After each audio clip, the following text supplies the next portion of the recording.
Alright guys, so today we're going to be talking about volume and surface area. This is the first day of your new unit. So for this first unit is that we need to know all of these very important formulas. So we have formulas for rectangular prism, general prisms, cylinders, right pyramid, cones, and spheres. Alright, and all of this table includes the formulas for volume as well as surface area. So please make sure that you know all of these formulas, or at least have them written down somewhere, or print out the guiding notes that I have provided.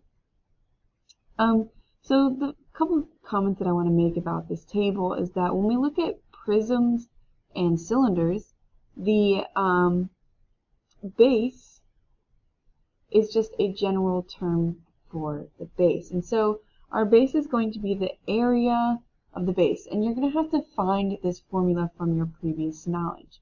So say you have a prism with a square base. Well, you're going to have to use the square area formula, which is length squared, or size squared. And then same idea for cylinders. So when we have a cylinder, it's going to have a circular base, and so you're going to have to do the area of a circle, which is pi r squared. Alright, and then again, that kind of goes in hand with pyramids and cones. Pyramids, you need to have the base as the area formula, and that can be a circle, which is pi r squared again, or a square or rectangle, which is side squared, or length times width. So please make sure that you know at least your area formulas by memory, and then have your formula sheet ready to go. So let's get started into our first example. So our first example for this is a cone. So I'm going to go back up to my chart and find where a cone is, and our cone is this formula right here. So now I'm going to quickly write that down here so I don't have to keep scrolling back up.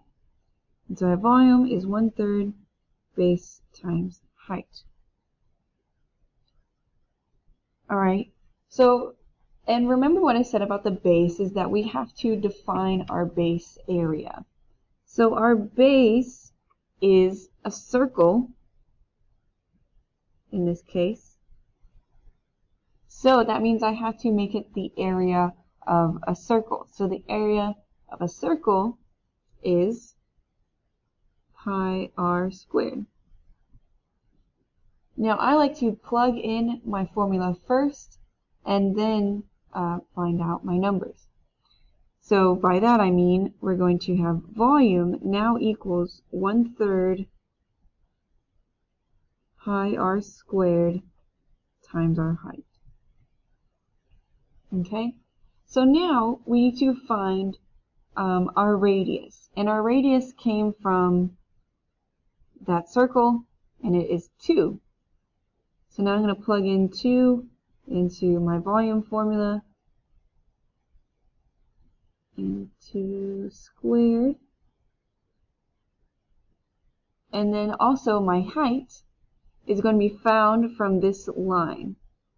Now if it gave you that side length, that is not the height. Make sure that your height is at that middle, so we can have 5 centimeters as our height. Okay, so now let's start simplifying our numbers.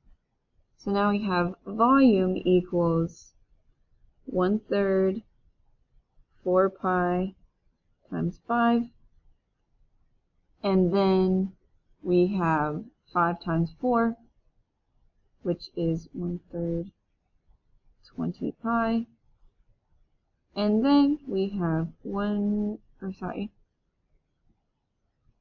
we have 20 over 3 pi, which is going to be about 62.830. And then last but not least, do not forget your units. So this is centimeters. And then that would be my answer for the volume. So now let's look at our second example. So this one we have a prism. So we can label this as a prism. And I'll label this as a cone. So let's go back and find our volume for a prism. Well, volume for a prism is this guy right here. It's the area of the base times height. So volume equals base times height. And that's the general idea for most of these volume formulas. It's that it's base times height in some way. So now we need to define what is the base of our prism. So you may have recognized that the base of our prism is a hexagon. So because it's a hexagon, we need to say that our base is going to be equal to the area of a hexagon, which is 3 root 3 over 2, and then a squared. And I'm going to decide to change that A to an S so that we know it stands for side. The reason they don't have a lot of S's in math is because S's look like 5s, but just so you know that S is an S and not a 5. So now let's plug our base into our volume equation. So now we have volume equals my base, which we recognized as 3 root 3 over 2 S times height. And then our side length is 4 centimeters. So let's plug in that 4. So your volume equals 3 root 3 over 2 with 4 squared. And then that's going to be times our height. And our height is going to be 8 centimeters. And so we put an 8 there. So you probably saw the 2 root 3 over there as the radius. We don't have to worry about that for this problem. Okay. If we were finding surface area of the hexagonal prism, then we might have to worry about it. Anyway, let's continue on. So now let's simplify these numbers to make them a little bit more pretty. So now we have volume equals 3 root 3 over 2, and then 4 squared, well, that's 16 times 8. Then we have volume equals 16 times 8 times 3.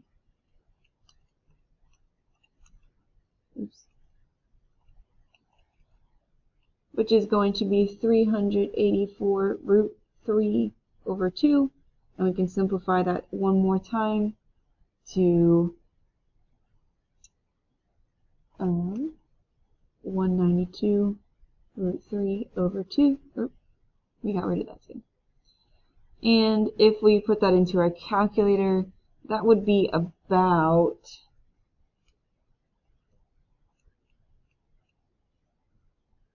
332.55 centimeters.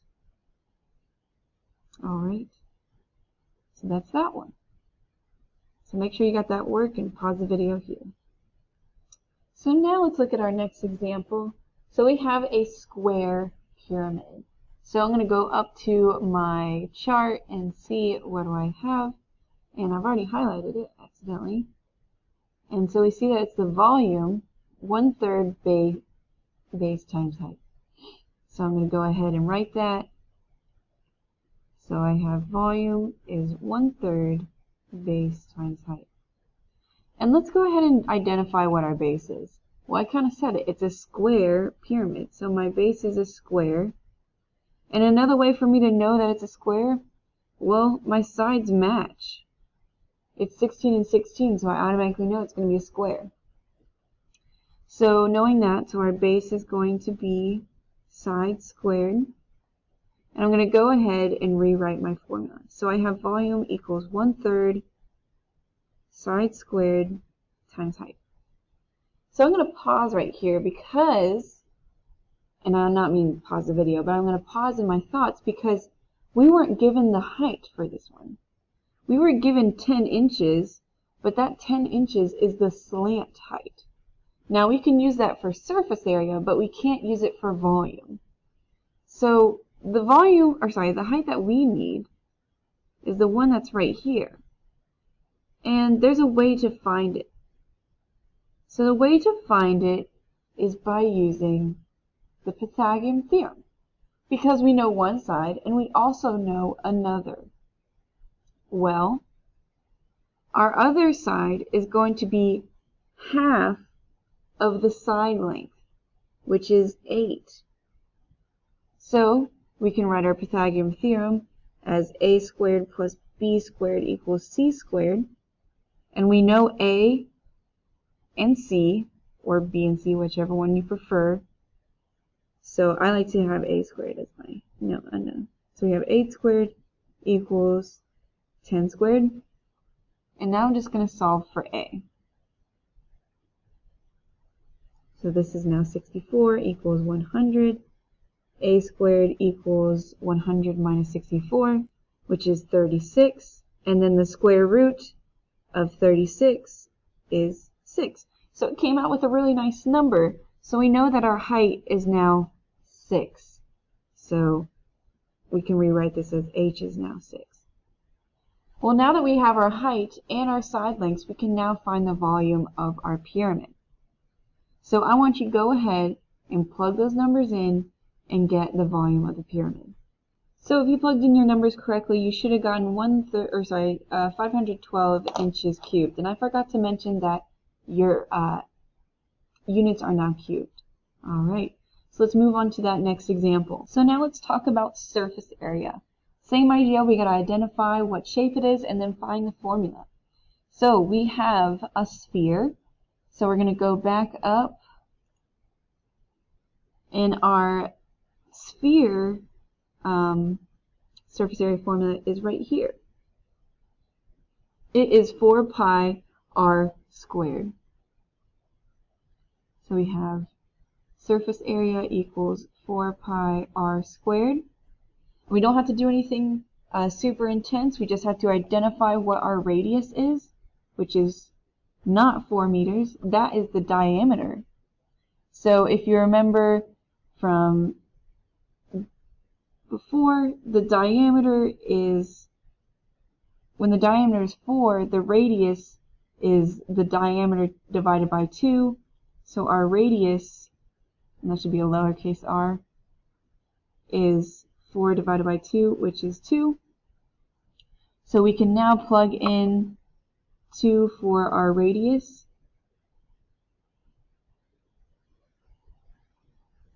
And then we end up getting 4 pi times 4, which is 16 pi.